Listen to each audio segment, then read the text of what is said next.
ಉಳ್ಳಾಲ ತಾಲೂಕಿನ ಸರ್ವಾಂಗೀಣ ಅಭಿವೃದ್ಧಿಗೆ ಆಗ್ರಹಿಸಿ ಬೃಹತ್ ರ್ಯಾಲಿ ಮತ್ತು ಹಕ್ಕೊತ್ತಾಯ ಸಮಾವೇಶ ಮಂಗಳವಾರ ದೇರಳಕಟ್ಟೆ ಜಂಕ್ಷನ್ನಲ್ಲಿ ನಡೆಯಿತು. ಸಮಾವೇಶಕ್ಕೆ ಮೊದಲು ನಾಟಿಕಲ್ ಸರ್ಕಲ್ ಮತ್ತು ದೇರಳಕಟ್ಟೆ ಆಸ್ಪತ್ರೆ ಎದುರುಗಡೆಯಿಂದ ಬೃಹತ್ ರ್ಯಾಲಿಯನ್ನು ಹಮ್ಮಿಕೊಳ್ಳಲಾಗಿತ್ತು. ಸಿಪಿಐಎಂ ಜಿಲ್ಲಾ ಕಾರ್ಯದರ್ಶಿ ಮುನೀರ್ ಕಾಟಿಪಳ್ಳ ಹಕ್ಕೊತ್ತಾಯ ಸಮಾವೇಶ ಉದ್ಘಾಟಿಸಿ ಮಾತನಾಡಿ, ಐತಿಹಾಸಿಕ ಪ್ರದೇಶ ಉಳ್ಳಾಲ ರಾಣಿ ಅಬ್ಬಕ್ಕ, ಅದಕ್ಕಿಂತಲೂ ಮುನ್ನ ಸೈಯದ್ ಮದನಿ ತನ್ಯಳ್ ಆದರ್ಶ ಮೆರೆದ ನಾಡು. ಒಂದು ಕಾಲದಲ್ಲಿ ಕಾರ್ಮಿಕರು ಮತ್ತು ರೈತರ ಕ್ಷೇತ್ರ ಇದೀಗ ನವ ಬಂಡವಾಳಶಾಹಿಗಳ ಕೇಂದ್ರವಾಗಿ ಮಾರ್ಪಟ್ಟಿದೆ. ನೇತ್ರಾವತಿ ಸೇತುವೆ ದಾಟುತ್ತಿದ್ದಂತೆ ಖಾಸಗಿ ಕಟ್ಟಡಗಳು, ಖಾಸಗಿ ಆಸ್ಪತ್ರೆಗಳು, ಫುಡ್ ಕೋರ್ಟ್, ಮಾಲ್ಗಳು ಗೋಚರಿಸ್ತಾ ಇದ್ದು ಅಭಿವೃದ್ಧಿ ಸಾಧಿಸಿದೆ ಎಂದು ಬಿಂಬಿಸಲಾಗ್ತಾ ಇದೆ.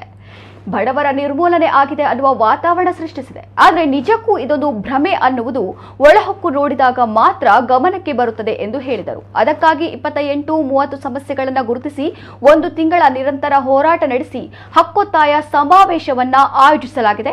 ಮೂಲಭೂತ ಹಕ್ಕುಗಳನ್ನು ಒದಗಿಸಿ ಉಳ್ಳಾಲ ತಾಲೂಕನ್ನ ಅಭಿವೃದ್ಧಿಪಡಿಸಬೇಕೆಂದು ಆಗ್ರಹಿಸಿದರು. ಸಿಪಿಐಎಂ ಉಳ್ಳಾಲ ವಲಯ ಕಾರ್ಯದರ್ಶಿ ಸುನಿಲ್ ಕುಮಾರ್ ಬಜಾಲ್, ರಾಜ್ಯ ಕಾರ್ಯದರ್ಶಿ ಮಂಡಳಿ ಸದಸ್ಯ ಕೆ ಯಾದವ ಶೆಟ್ಟಿ ಅವರು ಮಾತನಾಡಿದರು. ಜಿಲ್ಲಾ ಕಾರ್ಯದರ್ಶಿ ಮಂಡಳಿ ಸದಸ್ಯ ಸುಕುಮಾರ್ ತೊಕ್ಕೊಟ್ಟು ಮತ್ತು ಕೃಷ್ಣಪ್ಪ ಸಾಲ್ಯನ್ ಅಧ್ಯಕ್ಷತೆ ವಹಿಸಿದ್ದರು. ಜಿಲ್ಲಾ ಮುಖಂಡರು ಉಪಸ್ಥಿತರಿದ್ದರು. ರೋಗಗಳಿಂದ ರಕ್ಷಣೆ ಮಾಡಲು ಸರ್ಕಾರಿ ರಂಗದ ಆಸ್ಪತ್ರೆ ಇಲ್ಲ. ಪಕ್ಷದ ಜಿಲ್ಲಾ ಸಮಿತಿ ಅವರನ್ನು ಕೂಡ ತಮ್ಮೆಲ್ಲರ ಪರವಾಗಿ ಪ್ರೀತಿ ಪೂರಿರ್ತಕ್ಕಂಥ ಸಂಗಾತಿ ಶೇಖರ್ ಕುಂದರ್ ಅವರ ವೇದಿಕೆಗೆ, ಅದೇ ರೀತಿ ಪಕ್ಷದ ಜಿಲ್ಲಾ ಸಿಐಟಿ ಉಳ್ಳಾಲ ವಲಯದ ಅಧ್ಯಕ್ಷರಾಗಿರ್ತಾರೆ ಮುಖಂಡರು ಅವರು ವೇದಿಕೆಗೆ ಬರಬೇಕು. ಅವರನ್ನು ಕೂಡ ತಮ್ಮೆಲ್ಲರ ಪರವಾಗಿ ಪ್ರೀತಿಯಿಂದ ರೀತಿ ನಮ್ಮ ಉಳ್ಳಾಲ ವಲಯದ ಅಧ್ಯಕ್ಷರಾಗಿರ್ತಕ್ಕಂಥ ಸಂಗಾತಿ ಗಿಲ್ಬರ್ಟ್ ಡಿಸಿಂದ ವೇದಿಕೆಯ ಮೇಲೆ ಬರಬೇಕು. ಅವರನ್ನ ಪರವಾಗಿ ಪ್ರೀತಿಪೂರ್ವಕವಾಗಿ ಸ್ವಾಗತಿಸಿದ್ದೇನೆ. ಇವತ್ತು ಹಲವಾರು ಸಮಸ್ಯೆಗಳಿದೆ ಬಂಧುಗಳು. ಇವತ್ತು ಅಭಿವೃದ್ಧಿಯ ಪ್ರಶ್ನೆಯನ್ನು ನೋಡಿ, ಇವತ್ತು 15 ವರ್ಷಗಳಾಯಿತು, ಬಹುಶಃ 15 ಅಲ್ಲ 20 ಆಗಿರ್ಬೋದು. ಉಳ್ಳಾಲ ತಾಲೂಕಿನಲ್ಲಿ ಒಂದೇ ಒಂದು ಮನೆ ನಿವೇಶನವನ್ನು ಬಡವರಿಗೆ ಕೊಟ್ಟಿಲ್ಲ.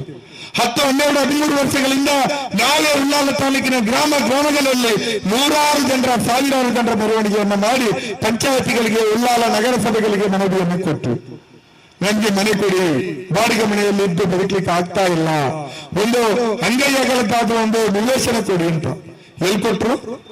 ಎಲ್ಲೂ ಕೂಡ ನಿವೇಶನವೂ ಇಲ್ಲ, ಅರ್ಹ ಫಲಾನುಭವಿಗಳ ಪಟ್ಟಿ ಕೂಡ ಇಲ್ಲ. ಇಂಥ ಇಲ್ಲಗಳ ತಾಲೂಕು ಉಳ್ಳಾಲದಲ್ಲಿ ಇವತ್ತು ಶ್ರೀಮಂತರನ್ನ ತೋರಿಸಿ, ಮೆಡಿಕಲ್ ಕಾಲೇಜುಗಳನ್ನ ತೋರಿಸಿ, ಗಗನ ಮುಟ್ಟುವಂತ ವಸತಿ ಸಂಕೀರ್ಣಗಳನ್ನ ತೋರಿಸಿ ಅಭಿವೃದ್ಧಿ ಆಗ್ತದೆ ಅಂತ ಹೇಳ್ತಾರೆ. ಒಂದು ಕಡೆ ವಸತಿ ಇಲ್ಲ, ಒಂದೊಂದು ಕಡೆ ಉದ್ಯೋಗ ಇಲ್ಲ. ಎಲ್ಲಿದೆ ಉದ್ಯೋಗ? ಇಷ್ಟು ಮೆಡಿಕಲ್ ಕಾಲೇಜ್, ಇಂಜಿನಿಯರಿಂಗ್ ಕಾಲೇಜಲ್ಲಿ ನೀವು ಅಲ್ಲಿ ಹೋಗಿ ಕಸ ಗುಡಿಸೋ ಕೆಲಸ ಮಾಡಬೇಕು. ನೀವು ಅಲ್ಲಿ ಒಳ್ಳೆ ಟೈಲ್ಸ್ ಗಳನ್ನ ಒರೆಸುವಂತ ಕೆಲಸವನ್ನ ನಮ್ಮ ತಾಯಂದಿರು, ಅಣ್ಣಂದಿರು ಮಾಡಬೇಕು. ಎಲ್ಲವೂ ಗುತ್ತಿಗೆ ಕೆಲಸ, ಯಾರಿಗೂ ಪರ್ಮನೆಂಟ್ ಕೆಲಸ ಇಲ್ಲ. 10, 12, 13, 14, 15 ಸಾವಿರ ಕೆಲಸ. ವಿವಿಧ ಜನವಿಭಾಗಗಳ ಹಲವಾರು ಬೇಡಿಕೆಗಳ ಆಧಾರದಲ್ಲಿ ಈ ದಿನ ಹಕ್ಕೊತ್ತಾಯ ಸಮಾವೇಶವನ್ನ ನಾವು ಮಾಡ್ತಾ ಇದ್ದೀವಿ. ಎಲ್ಲ ಜನವಿಭಾಗದ ಅವರವರ ಬೇಡಿಕೆಗಳು, ಅನೇಕ ರೀತಿಯ ಬೇಡಿಕೆಗಳಿದೆ.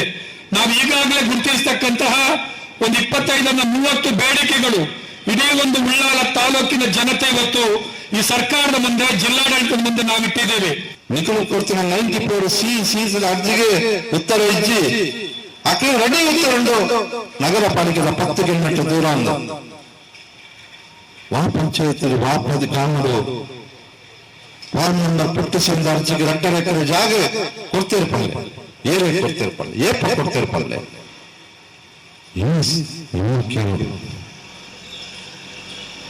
ಇಂಕುಲಿನ ಪರಿಸ್ಥಿತಿ ನಿರ್ಮಾಣ ಆಗ್ತಿದೆ. ಜನಸಾಮಾನ್ಯರ ಬೇಡಿಕೆ ಬಂದಾಗ ಅವು ಉದ್ಯೋಗದ ಪ್ರಶ್ನೆ ಅವಡೆ, ಆರೋಗ್ಯದ ಪ್ರಶ್ನೆ ಅವಡೆ, ವಸತಿದ ಪ್ರಶ್ನೆ ಅವಡೆ, ಶಿಕ್ಷಕರ ಪ್ರಶ್ನೆ ಅವಡು. ಒಂದು ಜನಸಾಮಾನ್ಯನ ಪ್ರಶ್ನೆ ಆಗ್ತದೆ. ದೇಶಕ್ಕೆ ಸ್ವಾತಂತ್ರ್ಯ ತೆಗೆದು 70 ವರ್ಷ ಬೊಕ್ಕಲ ಒಂದು ಪ್ರಶ್ನೆ ಆಗ್ತದೆ. ಎಂಕುಲು ಜಾತಿದ ಪದಾಡು ರಾಜಕೀಯ ಮಂತ್ರಿಜ, ಎಂಕುಲು ಧರ್ಮದ ಪದಾಡು ರಾಜಕೀಯ ಮಂತ್ರಿಜ, ಒಂದು ವ್ಯಕ್ತಿನ ವೈಭವೀಕರಿಸುವ ರಾಜಕೀಯ ಮಂತ್ರಿಜ. ಎಂಕುಲು ಜನಸಾಮಾನ್ಯನ ಪ್ರಶ್ನೆ ಜೀವಂತವಾದ ಒಂದು ಬಂದೆ. ಈಗ 70 ವರ್ಷ ಸ್ವಾತಂತ್ರ್ಯ ಬೊಕ್ಕಲ ಎಂಕುಲ ಒಂದು